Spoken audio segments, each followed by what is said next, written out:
Does it work? Can you hear me on stream? I need to check. Yes. Yes, okay, good. SGDC!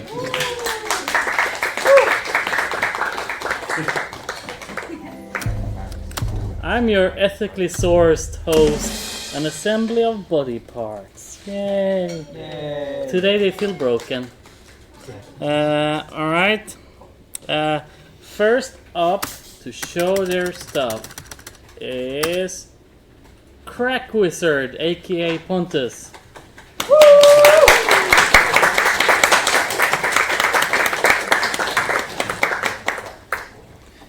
Thank you, kind folk of the congregation. I am here to speak about our Lord and Savior. Me. That's an introduction. Yeah, it is. Strong opening. Yeah, it's not gonna be. Oh shit. UI looks different on this computer than mine, so I don't know how to make this. Oh, that was the wrong button. There we go. There we go. So I will talk about the milestones that I've completed so far with my arcade game for the Liljekvist. It's going to be a 2D local co-op brawler, and it's called Alaric's Adventure Eldritch Trials. So, like, sadly, I forgot to send screenshots, and I tried to make a build. Didn't work. So, but it works on my computer. So that's good. So my first milestone was very simple. A block out, basic movement, basic collision. So I could just test the layout of everything and make sure it fit well. And yeah, and then basic animation, input mapping, 2-player support, and also wondering why my player gets stuck on walls and everything all the goddamn time. Apparently you need to make a physics material that's like slippery or doesn't like get stuck everywhere. And then the second milestone, I started on like the game loop stuff, like death state, attacking hurt boxes and hit boxes. I also implemented coyote time and like input buffering for jumps or other actions to make it feel, because it's going to be like not just one plain brawler like, I don't know, Tekken is like just the floor a lot of the time. Now you can also like jump on different platforms, so I wanted to implement the things that make a platform actually feel good, even if it's not the main focus of the game. And advanced collisions is you can jump up through a platform, but I have not decided if I want it to be that you can drop down from a platform as well, because then it gets more, I don't know if it needs that to actually feel, because it's already pretty fast. So maybe one more direction to be concerned about might be too much. I'll playtest that tomorrow though. Yeah, connecting the UI so it actually responds to what's happening. Attack cooldown and attack hitbox was a little bit fiddly, but that's fine so far. And well, it ain't. There's nothing like. Worst kind of presentations. You actually have nothing to look at to be excited about. But trust me when I say it's cool, man. It's real good. And yeah, I'd be excited to get some playtesters tomorrow, because I will talk about a beef at Spelkollektivet now between Remy and Matej, actually. So I've been tasked with beating Matej's previous students. And this game to be more polished or as polished in about a third of the time. And I know, thanks to Remy, that I'll be able to make it, but I will need your support tomorrow to play test for me so I can really give Remy the big win in like 2 weeks. And yeah, there's not much else. In Milestone 3, I might add controller support that you can switch inputs, so you can play with whatever you feel comfortable with, but I'll make sure that whatever you play it on is going to feel logical and not just a random button was assigned to anything. And yeah, more than that, well, stay tuned for more. You know? And yeah, that's me.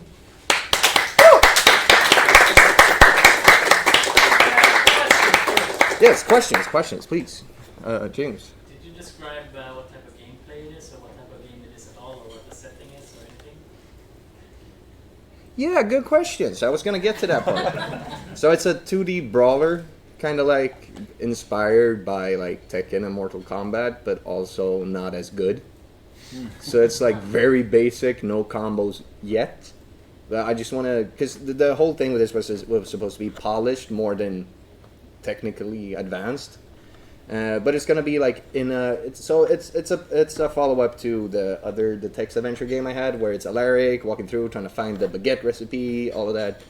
And this time he comes to another city and he gets kidnapped by the Eldritch, and now he has to fight an Eldritch version of himself to regain his freedom, basically, and be able to continue his quest.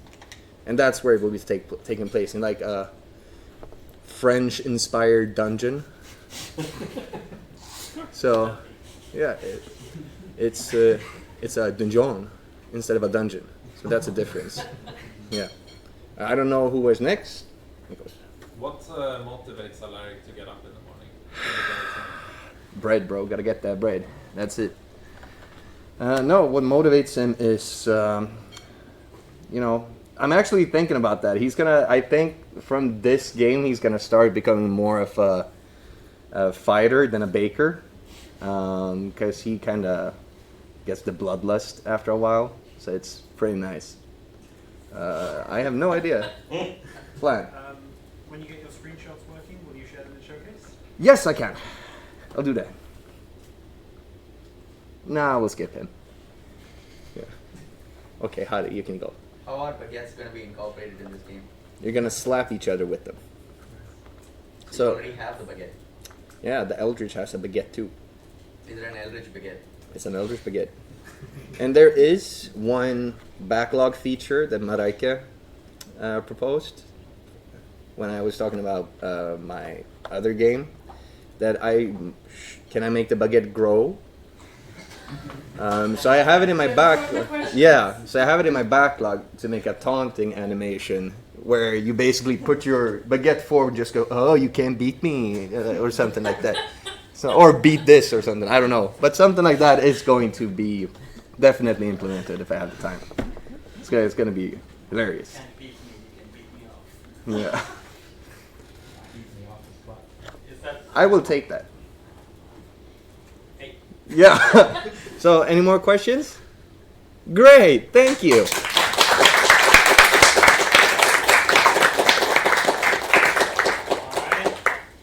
Alright. Can't get any worse. Wow. I'm sorry, crack wizard. Next up, Leene.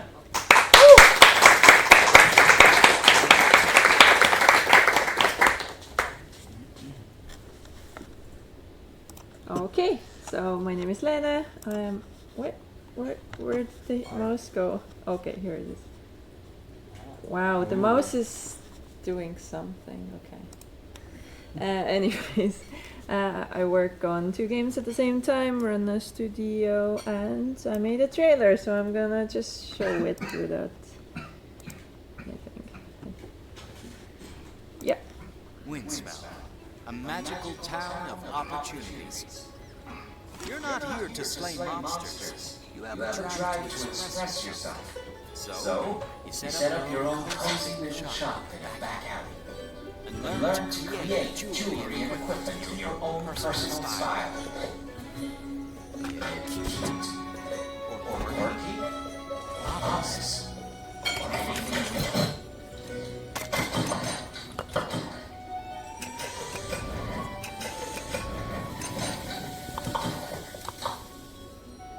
Even if it means starting from the bottom and scavenging for scraps just to get by. You're flexible. Less flexible is the feeding schedule of your pet owl cat, Meow.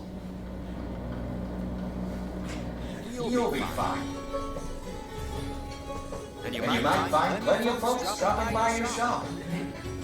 Hello? Please make your... Maybe you could make friends. Or even romance them. Choose wisely.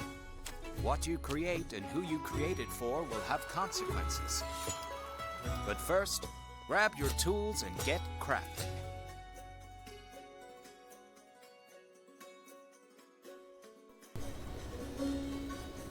Okay, yeah, that's it.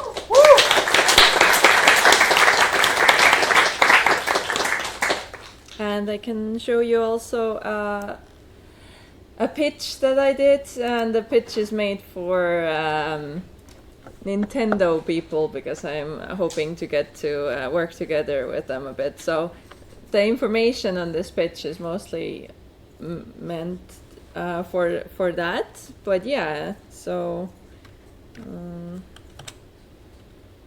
the trailer you just saw. So yeah, it's a 2D crafting game, all that, and the USP is that it has a unique hands-on simulation of crafting jewelry and smithing, and you are the NPC in the game, so to speak. So the idea why I'm showing this to Nintendo is because we want to get maybe a good spot in the Switch to show the game off, because there's more than half female audiences on Switch nowadays, so we really want to get that. So it was inspired by some Flash games and their mechanics, but we really want to make it more fancy and grown up and from that. And also we want, because real life crafting is a lot of fun, but it's expensive and time consuming, and a lot of people want to do it but don't have the means to, so we want to make a video game about it. And this is our team's strength. So we made a self-published Death and Taxis, and we have strong branding and art direction, and female creative director, that's me, with a deep understanding of the target audience. This is great. Immersive sound, original soundtrack by our composer, and we have Godot fans on board as programmers. And we want to make a non-violent gameplay, and because there needs to be more non-farming games really out there. And yeah, it will provide a creative outlet for self-expression for the player, and it's all about the immersive RPGing and escapism to a lovely shop in a fantasy land. A player can create their character, buy ingredients, sell crafts, talk to customers, romance, go to the local cafe, tavern, explore the world and collect ingredients, and impact the world around them and get more customers and money, and also have pets. And so it's, yeah, basically similar to handcrafting overall. And choices matter, a bit branching, and also there are some secrets in there. So it will have full voiceover, original soundtrack, handcrafted 2D art, a unique crafting system, and a lot of replayability for it. Will not have any AI-generated content of any form, or crunch or toxic work culture in the team.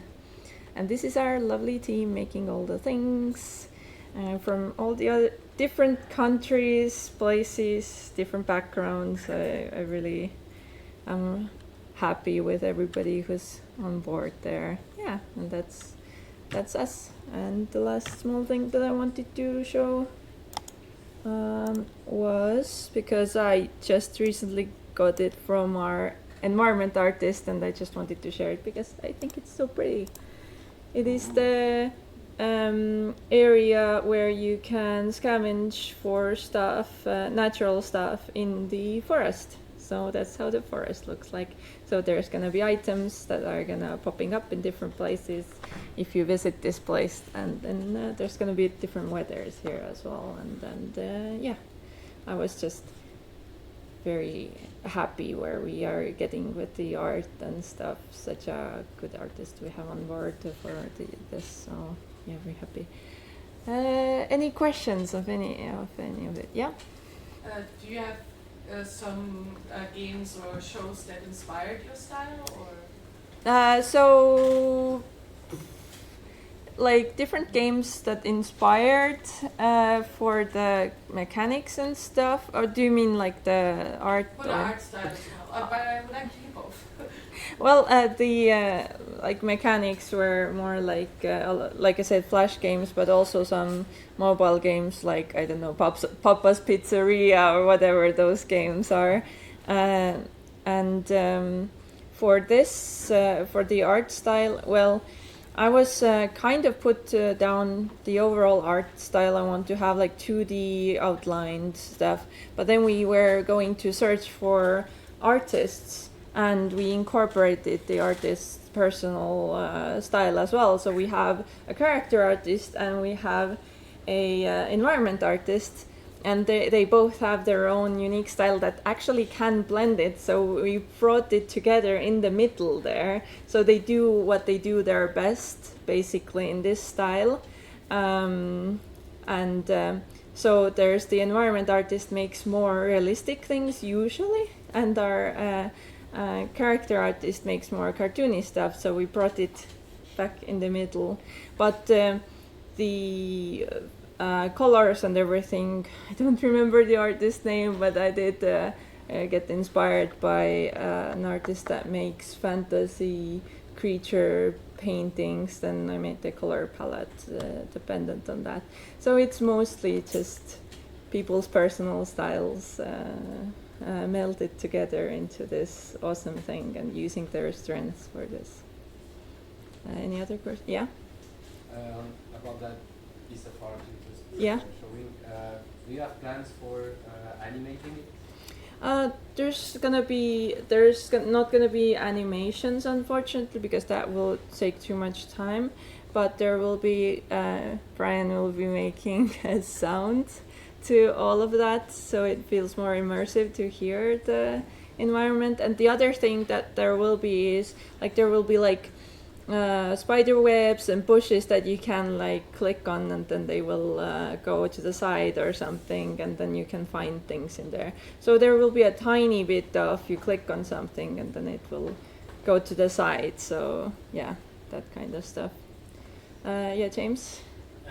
Was the pitch for Switch or Nintendo rather Mm-hmm. to get them to promote the game Yeah. additionally? Yes. So on? Okay. Yes, that's the idea, because why the idea came up at all was, firstly, this is perfect game for a Switch, and then Oak saw some of the Nintendo Europe people.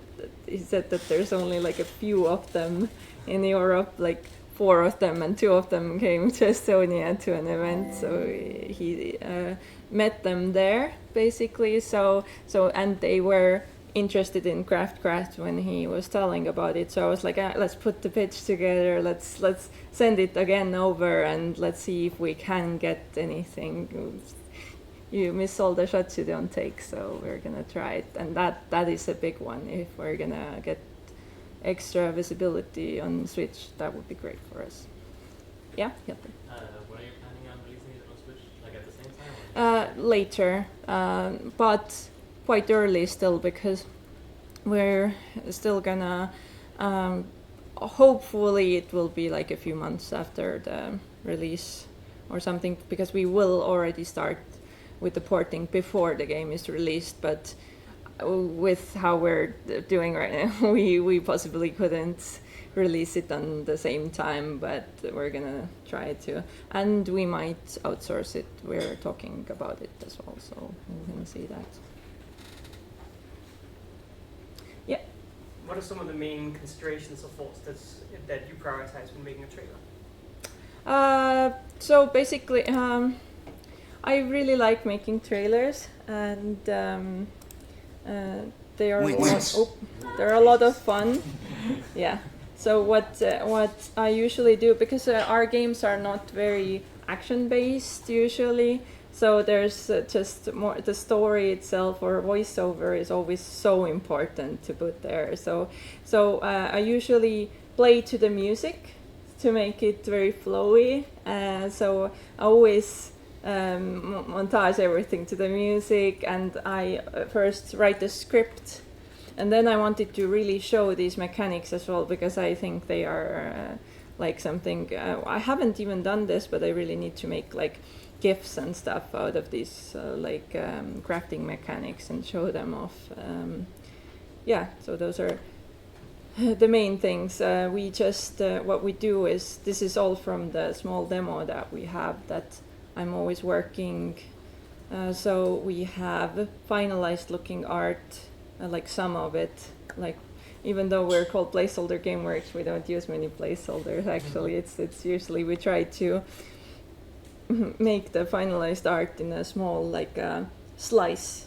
So you can show this kind of a demo, even though you don't have much more than you're showing in the demo. But it's then you have more time to basically, yeah.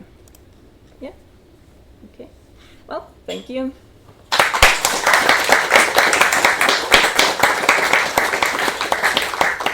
Right. Next up, Josh. Hua.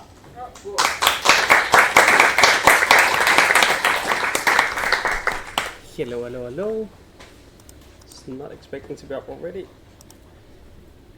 Let's see if I can do this. I don't know why I'm looking at here when I literally have two screens of the same. So, we just completed our first 2 months here at Spelkollektivet. And or at least 2 months where we're working on the game, and I wanted to share some of the stuff that we did, like do actually like an update kind of thing. So yeah. This is what we've done. Right side you have a list of all our tasks we've done the last 2 months, and now that bit of useless data is out, here are the highlights.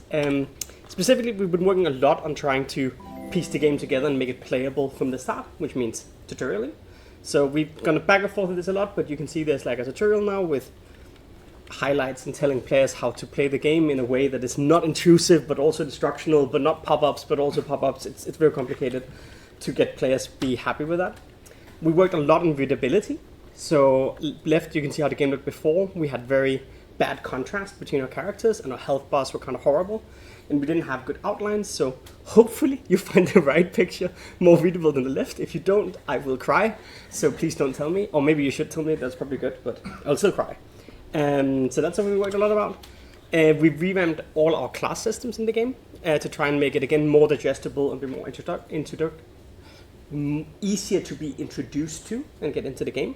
So here you have like the different characters that will be your trainers, and you choose a class and then you gain abilities that you level up of that class, and that ties into character relations. So that's a super awesome feature we've gotten in, where a lot like Persona games or Fire Emblem, where you meet different characters and then you grow your relationship to them, and this is how you unlock all the cool stuff in the game.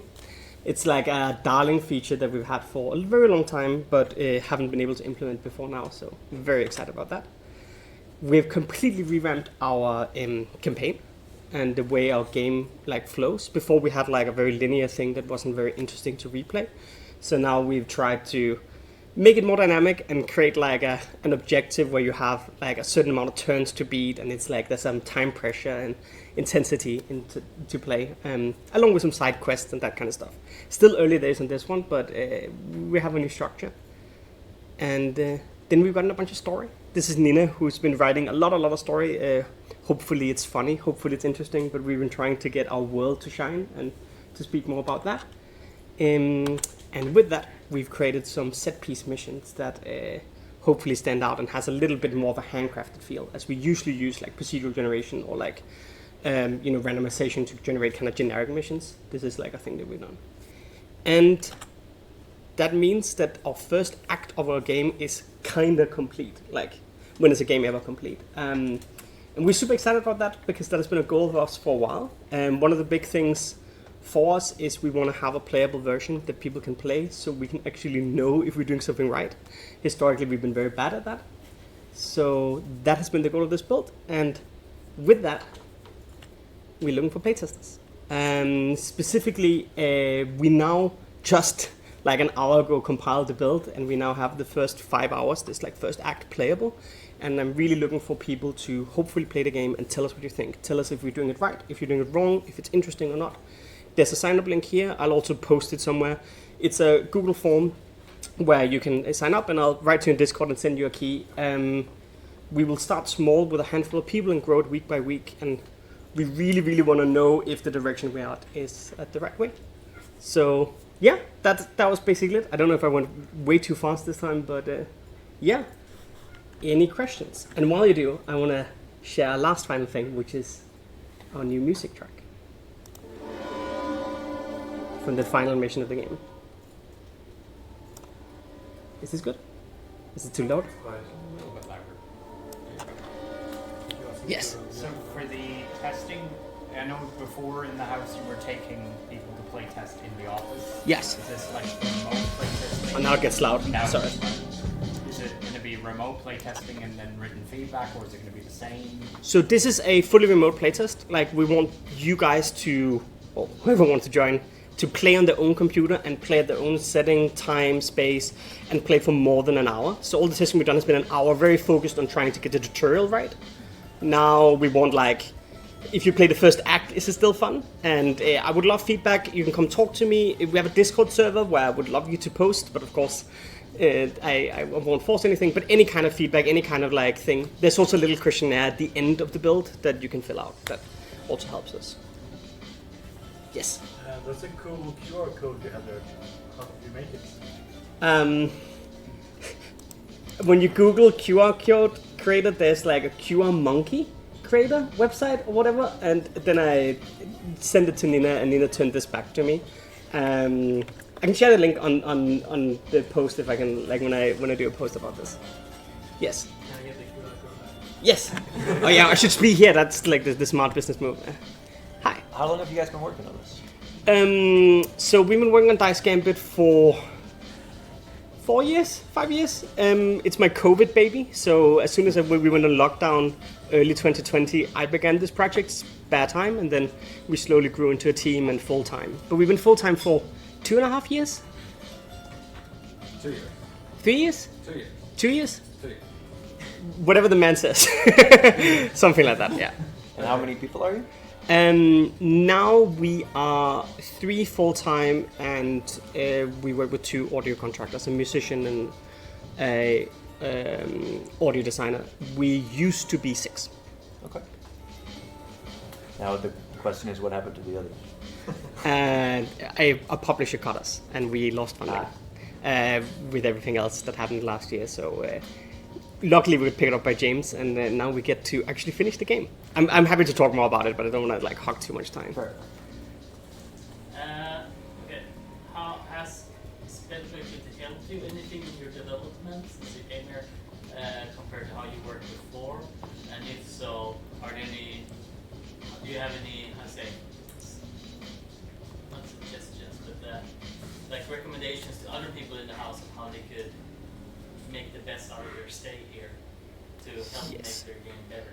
So I think the biggest thing for us have actually been playtesting. Because of our turbulent kind of history, we had to do a big revamp of the game a year ago, essentially, because we had to cut down on staff, and we were trying to do a scrambled version. So we were in a really weird place with our build, where it was both very, very small, and we had a lot of unused content.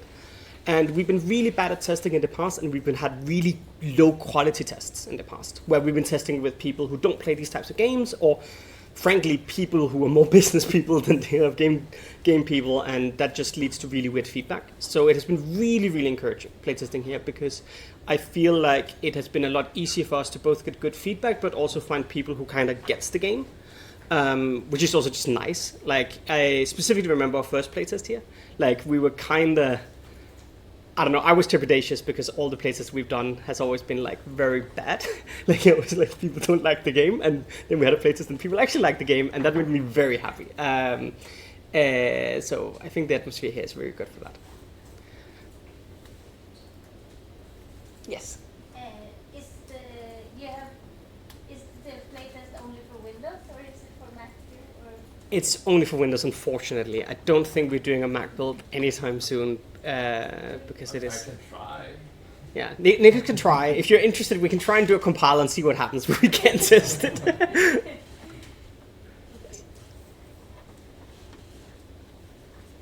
you have a MacBook? No. Then you probably did when you took over.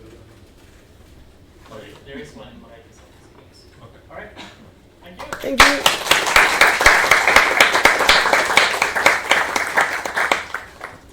All right. Next up, Constantin.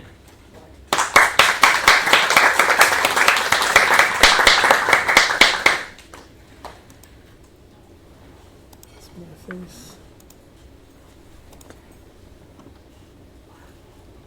So it works. Hi, I'm Constantin from Lunch Money. We've been really bad at presenting, so I'll just quickly tell people who I am. But basically, is it showing anything? Interesting. No, this slide doesn't work. It says something about calcium chaos, but I guess that's not important. So we are finishing up Calcium Chaos, published by Spell, and now we are looking into what our next project could be. So this is a publisher pitch I've done, where I've cut some of the more business-related slides. If you're interested in that, we can talk about that at some point, but I'll just tell you about the game. It's called Hand of Seasons. It's an atmospheric roguelike deck builder. Basically, if you took Luck Be a Landlord and combined it with Inscription, and then had some of the Balatro elements. It's a, as I said, deck building game where you collect all these kind of weird spirits. They have different elements, and while you play, you then get to upgrade them. It's about collecting points, and every turn you have to collect enough points to beat a current level and move on to the next level. And if you die, you start over. And this game is all about synergies. So you have to find the cards that work well together to be able to get really high scores and collect a lot of points. It's set in a world of Nordic folklore with fae, nisses, and trolls, where the seasons are brought out of balance in some way. And you have to figure out why winter won't leave. And bring balance back to the spirit world, because you are the local spirit mancer apprentice. And further, as you play further on, there will be like hard choices and more mysterious plot twists to what is actually happening to the world, which will be similar to how Celeste tells their story, which like small snippets that are really impactful, and then impact how you feel about the game while you play. And this is us who's making it. We have experience, of course, from Calcium Chaos, which is a super fun game. You should really wishlist it. And we also have some people from Dead Pets Unleashed and Gumbo Galaxy. And our plan is to have already in August a prologue or demo ready to start showcasing the game, getting some what is called community, and then move pretty quickly into early access. And then right around 1 year of development full time on this project is what our plan is, to finish it. And just the boring stuff, of course, we are looking into can we make money on this? And this is a project that we love. It's not about making a lot of money, but it is also, of course, people need salaries, so we are looking into, and we can definitely see there is a market for it. And with Balatro being such a huge success, we think, of course, it's not realistic to say we'll be Balatro, but we hopefully can land somewhere in between Luck Be a Landlord and Wild Frost, which is also a very successful game, so ambitious. But yeah, and that's all. If you want to hear more about it or anything, you can contact me. I'm Constantin L on Discord, or you can write to our email. Yeah, it's just a little sneak peek into our next project. Yeah, any questions? Have you had any nibbles from publishers? Yes, I don't want to talk about anything, but yes, we have had some talks with publishers, and there are people who are interested, and we are also looking into other things than publishers like fonts and stuff. Yeah. How did working with Calcium Chaos and getting all this experience now influence like you handle Hand of Seasons? And what are the differences in like the, you say this is like, I mean, Calcium Chaos is also a passion project, but like what kind of learnings did you bring into the new project? Yeah, so a big thing with this game is that there are two major things we wanted to avoid that we did with Calcium Chaos. First off was growing the team too fast. We ended up being 10 or more people working on Calcium Chaos, and that was super fun. But it also meant that I ended up just doing like managing and not really getting to be creative and make a game, and I kind of missed that. So with this project, we are scaling it down team-wise, and also the thing that the scope. So Calcium Chaos was just a very huge scope, and we're competing with very large titles for Calcium Chaos, and this one is more of a indie niche game where we are competing with similar games to this, and we're keeping the scope really small so we can move quickly, and that is some of the main things we've learned from develop Calcium Chaos that we're taking into this project. So with the obviously you have your main gameplay of the deck building and playing there, but you talked about story. Do you picture that happening in a kind of a visual novel style or cutscenes or? So we are kind of still discussing that. We definitely have some, if you know Balatro or anything, but there are some bosses in that can affect your deck. And we really like the idea of having hands move in over your cards and touching them, so you can really like feel the characters while also having some dialogue. And we are in between either having shown characters or you only see their hands as they touch the cards.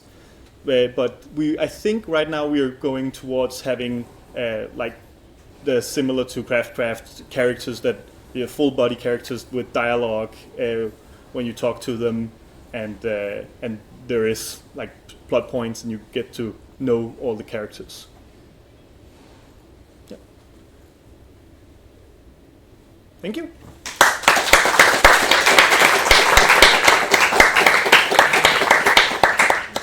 Alright, so Johanna.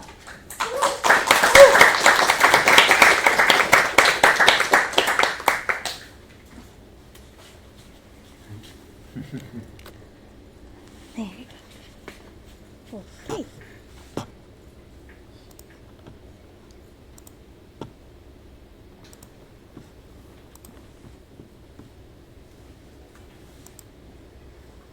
Okay, I'm Johanna, and I'm working on Froguelike. It's a roguelite bullet heaven kind of game where you play as a frog and you eat a lot of bugs. And I wanted to show, I think since last I presented, we have done 5 weekly updates. So it's 5 weeks since I presented, I guess, or showed anything. But yeah, we did some improvements on quests because we happened to name them wrong on Steam. And I have no sign me to. Oh, I forgot to say that since last time, because last time I presented, we asked for people to review our game so we could reach 100 reviews. And we did. We have 103 reviews now. So,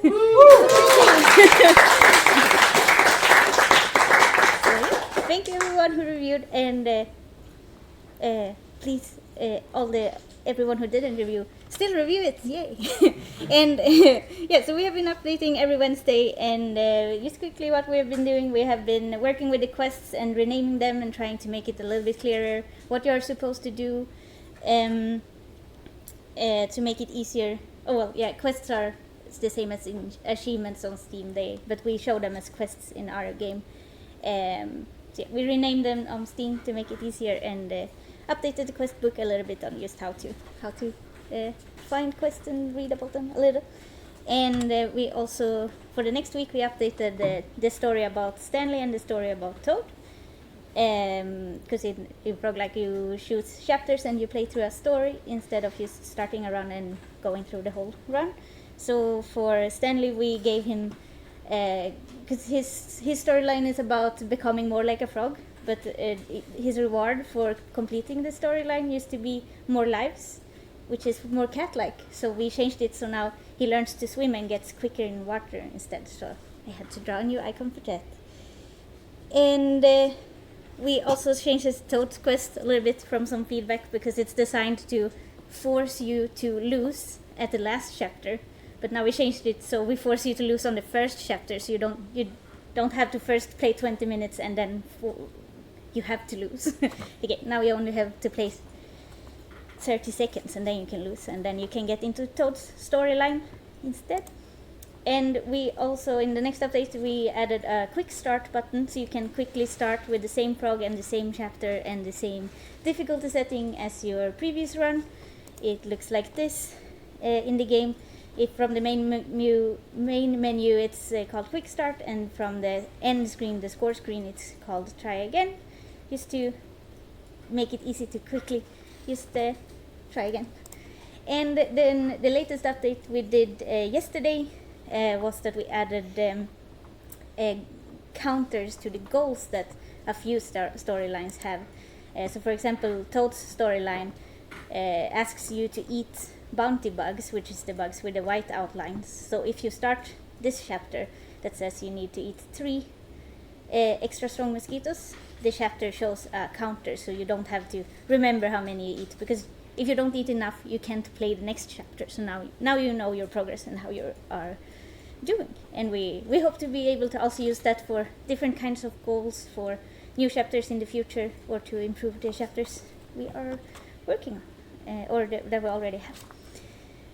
And yeah, that's the latest update from the last 4 weeks. And in the background, we've also been trying to work on a bigger update where we're updating the graphics to make the background especially a little bit less busy, and try to have a new generation of the puddles and the waters and everything to make it a little bit nicer and to allow for more variety with different environments. So that's been going on in the background while we have been pushing these smaller updates.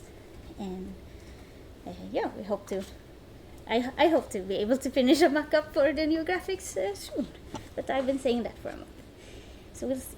And yeah, and then I also need to say bye, because on Saturday I will leave for 2 months. I have another work for earning money, and so I'm leaving on Saturday, and I feel sad about it, but I will also be back in August. And I also I was searching for a picture to show how I'm sad at work, but then I just found a bunch of good pictures, and then I got a little bit less sad. So now I wanted to show you some pictures of me working as well. So here I am. I'm a sound technician, and I work on television with reality TV. So this was last year in my team, and here I was living, and here I was working while not working, and drawing stuff, and here I was going to work, and here I was working, and here I was finding frogs because it rained a lot, and it was nice. So that's good. And questions. Mark? Can I see the picture of the frog again? Yeah, you can. That's when I was taking that picture of this one, I tried to get really close, and then it jumped at me, so yeah. I think it liked me as much as I liked it. Raymond. How do you plan things for Froguelike? I feel, I don't know. We have been trying to plan things, but it's difficult because we always end up being like, we don't know how long this is gonna take and so on. So sometimes we try to plan a few updates ahead, and try to have some kind of plan for a few weeks. But mostly it ends up we finish one update, and then we're like, so what do we do for next week? But we also have a list of things we are planning to add, so we usually then choose from that list, and sometimes we make longer plans. But yeah, it's we don't plan super much. Fair enough. Yeah. Remy. What's his name of the frog? This one, it's Toad from the story in Froguelike, and this is also Toad, I guess. I don't know. I didn't name them. There were so many frogs. Like this whole lawn was full of frogs. You can name them. Yeah. Okay. Thank you. I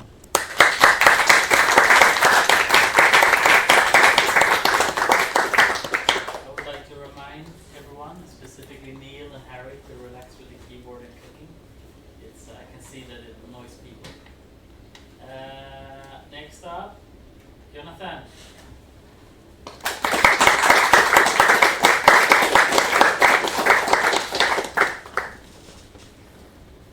Hello everyone. This is going to be how to find translators, and for James, how to make more money. I don't like.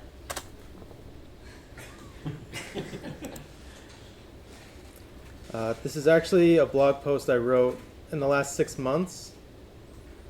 So I'm just going to read off that.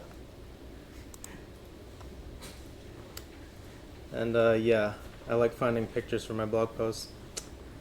So back when I released my second game, Playback Trauma, The Beach, it's just a walking simulator, really small.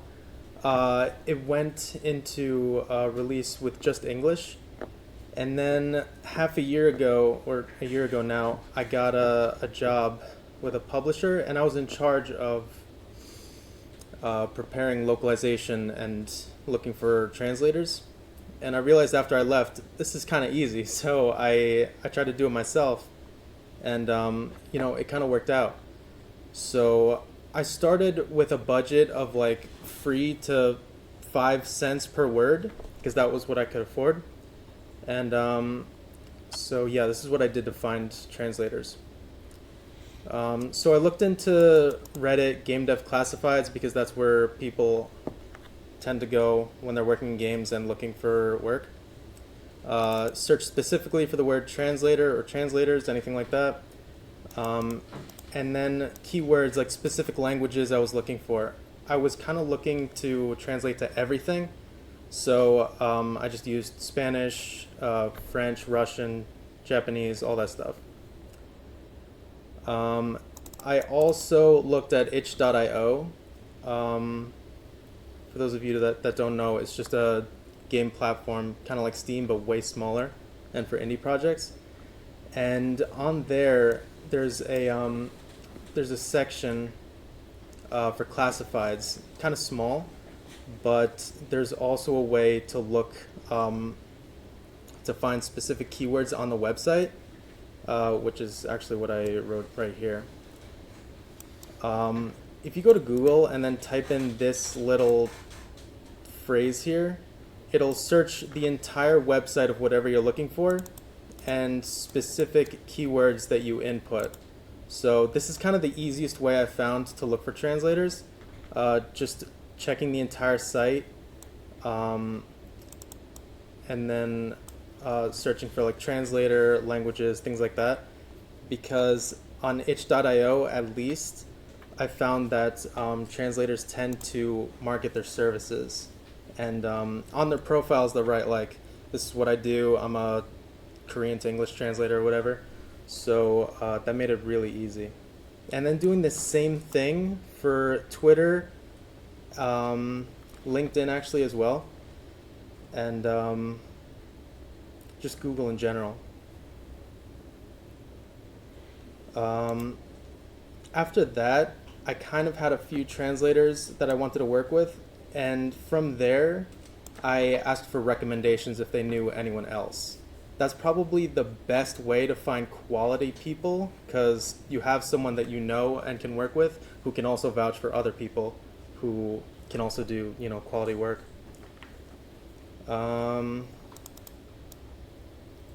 Also, I got cold calls, like cold emails, once I released my first game, and I didn't know what to think of them at the time, but yeah, save those emails if you get them, because they can be useful in the future. Yeah, like I said, LinkedIn. It is primarily for professionals, so you might be on the higher end of the budget spectrum if you go there looking for translators. And yeah, not within an indie-friendly budget, I found. Yeah, Twitter was about the same as itch.io. Lots of just specific individuals advertising themselves and what they do. Usually when it comes to translators, they say specifically game translator, translation, localization, their languages, things like that. I also wrote down a few translation or localization firms. These are the ones I found. I didn't use any of them, but I just wanted to write them down in the blog just to have them for posterity. There were also volunteer and community translation sites, like this spreadsheet here. like a crowdfunded thing. And also AI tools, there's like 5 of them, and 5 are in Pro Z. And that's, yeah, I guess that's it. Yeah, James. So, do you rather work and pay translators than using an AI tool? What's your take on that? So it depends on the budget, of course. If you can't really pay anyone, AI is like, it depends on the tool, because I don't know what the community revolt is if you use AI and they find out, but they can usually tell with the quality level. With translators specifically, like individuals, usually you get a better result when they ask questions and they get recommended to you.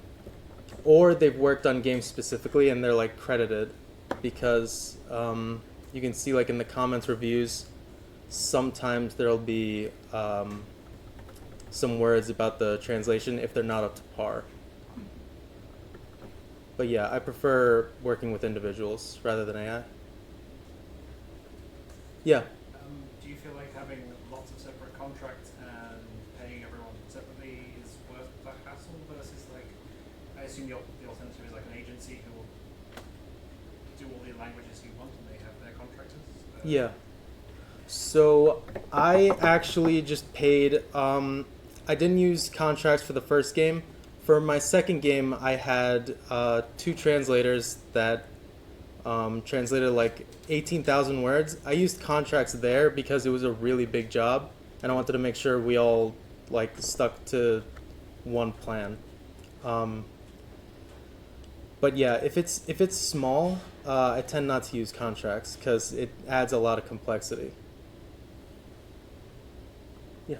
Did it pay off? Did you find that you earned the money back that you spent on translation? So what happened was, for the first game, Playback Trauma the Beach, I translated post-release, which has less of an effect as it does pre-release. But I noticed that some YouTubers picked it up. Actually, I was looking yesterday and I noticed more foreign language YouTubers picked up the game and made videos, as opposed to when it released on that day and like 2 years ago. So I don't know. I don't think it paid off, but it wasn't a lot of money either. So I think in the future, when I release games and then cross promote them with, the first one, I think it will. And I'm studying how it's going to do this time because I'm translating everything pre-release. So yeah, I'm probably going to write another blog post about that as well, and the numbers. Can I ask a follow-up question? Yeah. First of all, it would be lovely if you shared the blog post somewhere on Discord or whatever. Sure. It would be interesting to read. I'm wondering what the final quality level felt like to you, and if there was any like errors or any kind of corrections that the community found afterwards. Like how, because like working with individuals, it's very hard to know, right, what the quality is like. Exactly. Do you have a sense of how well they got it well? Did you have a lot of corrections, no corrections, or is it like, do you have no idea if it's even good because you can't read it yourself? Like I'm wondering what the thought process around that is. So most of the time, I don't know how it is, but this time was interesting because I already had relationships with some translators, and they noticed that the translations for my first game weren't they weren't really great for a game specifically. The words were literally translated for like UI and things like that, so it read a little weird. So yeah, I was really glad I had that relationship that I did with the translator I worked with, and that helped me at least figure out that I really need some kind of quality check or something like that, which I haven't really gotten to yet, besides just looking for recommendations specifically.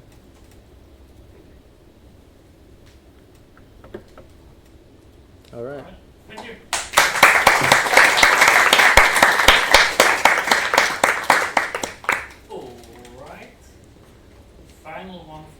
non-private or the public show is Andrei.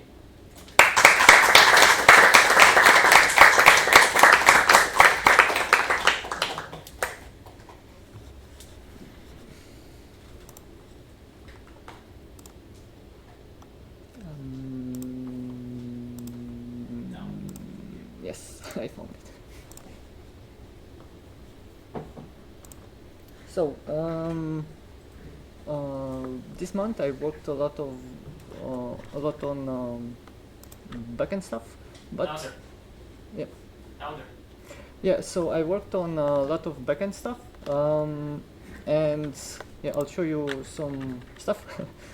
I worked on affinities for items, so now items are more interesting. They have like affinities that give you some bonuses once they reach a threshold. So if you reach like 4 out of 8, it will give you some bonuses, and then on 8 out of 10, it will give you different bonuses, and so on. And for this I did a lot of refactoring, so all the items are now data driven by tables. So I have like 2 separate type of tables, one for visuals and then for actual effects. Same for abilities, and the interesting part with these tables, I can export them and use other tables that are more colorful, and I also added some other abilities like turrets or traps and stuff like that. But yeah, a lot of things were backend things. Also, I changed the wave system, so now it's easier to add new waves. Very basic stuff to add them. Also, the enemies are just data objects that I can easily edit and create new variations of enemies. And now for the project status, I've reached my project goal, which was to learn gameplay ability system of Unreal. The bad stuff, it took longer because there was no official documentation. And ugly, the game is still ugly. I need to work more on polish and UI and effects and stuff. And on my free time, I worked on some side projects. So in UFN, I tested the new features, which is like different type of camera. So I made this little game where it's similar to the game that I'm making, where you defeat monsters and you go to next level and level up. You get new weapons on level up. And if you get the same weapon, you upgrade its rarity, and yeah, really basic things. And then I worked on a new project, which is I want to be like a horror first-person thing with physics interactions, where I did some puzzles. Yeah, in this puzzle, you need to put boxes to open the gate.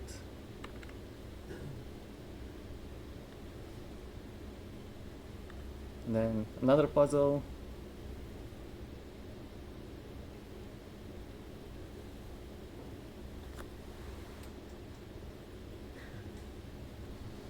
Which is a bit harder, but it works.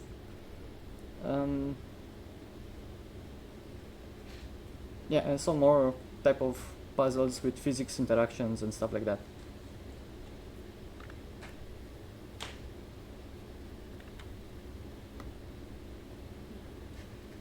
So, yeah, that's it. Questions?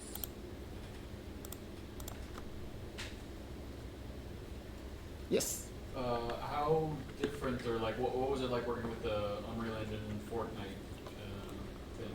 Yeah, so it's very limited right now what you can do.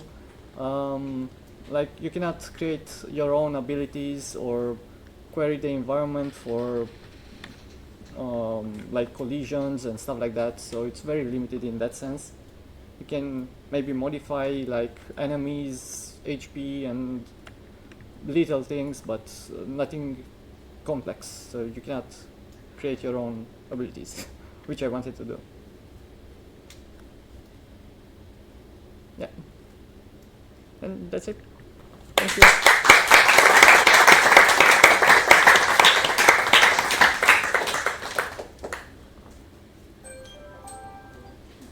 Time's up.